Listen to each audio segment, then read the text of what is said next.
السلام عليكم خوتي ومرحبا بكم في هذا الفيديو جديد. هذا الفيديو لم يكن في الحسبان خلاص. اليوم صارت معي مشكله كما كتبتوه في العنوان، وصول ساعه في حاله كارثيه. الساعه هذه يعني تفاجأت وتصدمت بالحاله تاعها اللي وصلتني فيها. ما كنت ندير في انبوكسينغ، كنت ندير في فيديو للفيسبوك والتيك توك والانستغرام، الحسابات يعني باش ننشر فيها الفيديو هذا، كما ما ندير لكم يعني مراجعات لبعض المنتجات اللي توصلني، على الاقل تدوا فكره على المنتجات هذه. حتى نتفاجأ بواحد الكولي كنا نشوفوه. كان في حالة كارثية على كل حال. وهنا صورت يعني الخطوات كامل كما تشوفوا معي، هذا هو المنتج. وصورت قلت لكم خطوات كامل ونحاول نشاركها معكم. هنا غير اللي فتحت الكولي لاحظت حاجة انه كاينة غبرة في الكولي هذا. كما هذه عبارة عن ساعة ماشي سمارت واتش، ساعة عادية. كما تشوفون هنا لقيت الغبرة فيها يعني بشكل كارثي، وكأنها كانت محطوطة في زوبعة رملية. ومن بعد باش نبالاو الساعة هذه وبعد بعثوها، وماشي غير من برا، يعني لقيتها حتى من الداخل. كيف فتحت انا الساعه هذه وجبتها، لقيت حتى الغبره واصله للداخل. يعني انا استغربت، ما فهمت فيها حتى حاجه. يعني قلت وش هو السبب اللي يخلي ساعه تكون بهذه الطريقه؟ يعني تعتبر نقطه سلبيه للمتجر هذا. وهنا واش درت؟ الشيء اللي راح نديرو على كل حال صورته، ونصيحه لكم انتم اني قادر اي واحد منكم تصرى فيه المشكله هذه. هنا واش درت؟ مباشرة رحت الالي اكسبريس، رحت للكوموند هذه وكليكيت على رسالة البائع، نبعث له رسالة. ودوكا نشوفوا وش حكيت معاه، وش هدرت معاه، وش الاقتراحات اللي مدها لي. راح نشوفوها كامل مع بعض. وقبل ما نبداو ما تنساش تدعم القناة باعجاب وتعليق وفعل جرس التنبيهات باش يوصلك كل جديد.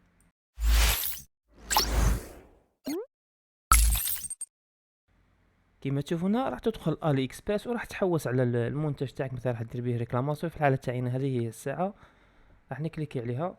وهنا تلقى في الاسفل كونتاكتي لو فوندور ولا الاتصال بالبائع، تكليكي عليه هنا وراح تظهر معك صفحه اللي بها راح تراسل البائع.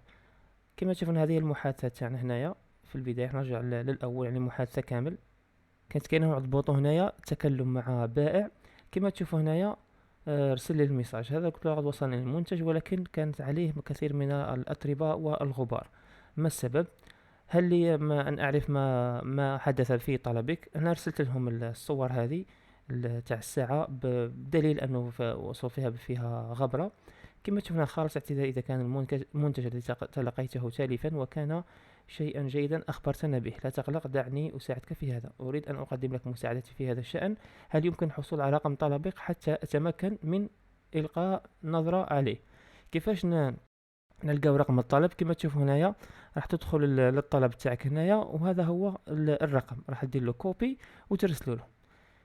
وهنا قال لي سامضي قدم تحقق من طلبك. انا قال يعطيني 2 دقائق ولا دقيقه حتى نرجع لك. شكرا لانتظارك، انت تزال هنا. ريبوندي لهم هنايا.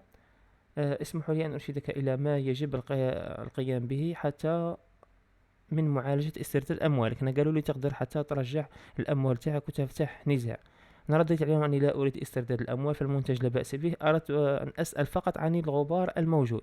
يعني شوفوا معي هنا في آلي إكسبريس، بالسبب هذا تاع الغبار هذا قادر نسترجع أموالي، أنه يعتبرها نقطة سلبية باش يبعث منتج من آلي إكسبريس ولا من متجر معروف العميل تاعو يوصل في ذيك الحالة كارثية. قالك تقدر تستردد أموالك. وأنا بطبيعة الحال لقيت روحي غير نظفتها شوي كما تشوفون في الفيديو، نظفتها ونطويت الساعة هذه، خرجت ما شاء الله. يعني قلت ما كان لها نرجع الطرد هذا. وممكن كنت عود طالبات ياسر تاع استرداد على يعني اسباب تافهه، قادر هنا يحضر بلد من ارسال اصلا للجزائر. اعتذاري على هذا، يبدو ان فريق المستودع لديه بعض الاخطاء اثناء تعبئه طلبك. لا تقلق، ساقوم بعد ذلك بتنسيق هذه الحاله، وساعتذر وساحثر على الشخص المسؤول على تغليف طلبك. سوف نتأكد من أن هذا الشخص سوف يتجاهل ما فعله. يؤسف أنك تواجه هذه المشكلة. هنا البائع هذا قال لي بلي راح نحوس على الشخص اللي دار الغلطة هذه، وراح نعاونوا بالك يتحققوا معاه ولا. المهم هذه يعني نظرة عامة على المشكلة اللي صارت لي وعلى الحلول اللي عطاوها لي في اكسبريس. كنت قادر نستردد الأموال تاعي على كل حال. معاملة جيدة، ممكن في مكان آخر ما تلقاش بالك معاملة كما هذه. أشكرك على حسن تفهمك ولطفك معي. المهم هنا تقريبا خلصت المحادثة. إذا هذه هي التجربة اللي صارت لي اليوم. وهذه هي الساعة كما تشوفوا فيها هنا، وكانت في حالة كارثية. وانا بديت نيطواي فيها، نحيت لها البلاستيك هذاك اللي كان الغبرة داخلة من الداخل. انا نيطوايتها بعض البرودوي بارك كما اللي يمسحوا به ليكرون الزجاج. درتها فيه شويه، وهنا كانت كبيره عليه بزاف. انا درت هنا نقصت منها بعض الاداه اللي عطاوها لي معها، وحاجه مليحه هذه. كما تشوفوا هذا هي في الاخير، يعني خرجت ما شاء الله وتستاهل على كل حال. وكانت تجربه غريبه نوعا ما، اول مره تصرى لي، وحبيت نشاركها معكم، على الاقل تدوا منها فكره ونظره على مشكله كيما هذه. الله اعلم قادر تصل لاي شخص فينا، سواء تشبه لها ولا هي بالذات.